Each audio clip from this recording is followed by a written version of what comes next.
Imagine if your first job was to scam people, but you didn't know. This was 23 years ago when I was 16. From graduation to the next tier of education, there was a period of time where there was nothing much to do. So I went to get a job. I responded to an ad that required me to do telemarketing sales. So it was the first time for me to go into a formal work environment. I was very excited. I didn't have formal clothes, so I bought new clothes, got a jacket, suit and tie, everything the works. I was a very scrawny little kid, so everything was oversized. On the day that I went for the interview, after I finished it, I left. Shortly after, I received a call and they told me that I was in. I remember back then as a young kid, I was so happy, I was so excited. I was walking home, but I was like jumping in the air, just like, yes, I got the job. I was super duper excited. When I got started on the work, I worked very hard. I worked my butt off. My role was to do telemarketing sales, and because I was new and I was inexperienced, whatever I was told, I simply executed. And my role was to sit in front of the phone,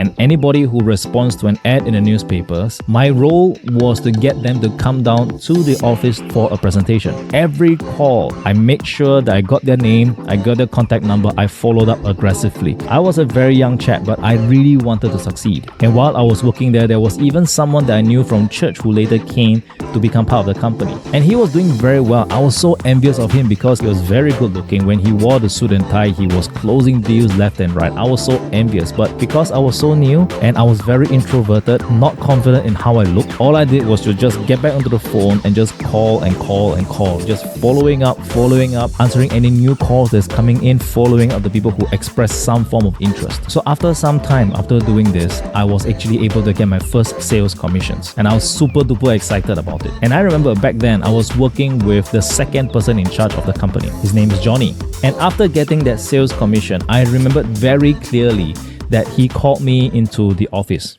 And I kid you not, this is exactly how it went. He said, Asher, come into the room. And I was like, I didn't know what was going on, so I went into the room. Pretty much everybody has left the office already. I was still making calls. I was still following up with different people. When I entered, it was a dark room. The smell of cigarette was in the air. I walked up to him. Yes, Johnny, you wanted to meet me? He turned around in a very big leather chair. He propped his feet up onto the table, took a cigar from his mouth, and he looked at me and said, Asher, you're doing well. Follow me and I'll make sure you become very rich. I remember that scene so well because it was very much like a movie scene. I didn't say it back then, but it felt like that. And that left such a deep impression in my mind. And Johnny really did take care of me because I was a very young kid. I had a lot of pimples. He brought me to the National Skin Center. He paid for it. He brought me around. He taught me how to do sales. And eventually, while working with the company in a very short period of time, I rose from a telemarketer to become an assistant sales manager. Again, with a very oversized jacket. So I sold people into buying a commodities trading firm. They would invest their money into it in order to get some returns. And this went on for a couple of months until one day I went to the office as usual and I realized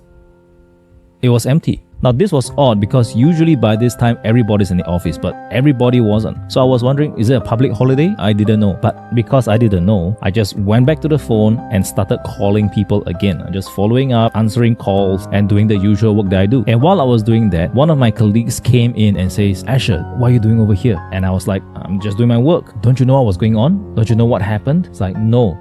Follow me. And brought me downstairs, took me to a news counter. He bought the newspaper, handed it to me. On the front page of that newspaper, not a very big column, but a certain section, the company name was there. Commodities Trading Firm Scam. At that point in time, I completely did not know what to do. I did not know that the entire time that I've been working, I was scamming people of their hard-earned money. I genuinely believed that the work that I was doing was helping people to earn more income. I was encouraging people to invest. I was encouraging people to put their hard-earned money in so that they can earn more money to do what they wanted. I truly believed it. But when later I realized that this entire thing was a scam operation, I was absolutely devastated. Later, I even had nightmares of bumping into the clients and then having to apologize to them. I remember running away in my dreams when I saw these clients in my dreams. This made the introvert in me become extremely closed up that I did not dare to do anything thing for a long period of time. I became so ashamed that I did not dare to look at people. Wherever I went, I would always wear a cap, but it was a very long cap, and I would always bend it down so that it always covers my face. I did not dare to look at people, and this went on for many years while I was still in polytechnic studies. And in that experience, I learned that people can be sincere but sincerely wrong. There were many emotional scars and damages that were left from that period of time that took me decades to overcome, which I will share with you in another video. I hope you enjoyed this short story. I invite you to follow me on my 60-day experiment as I continue to share my mistakes, lessons, and stories together with you.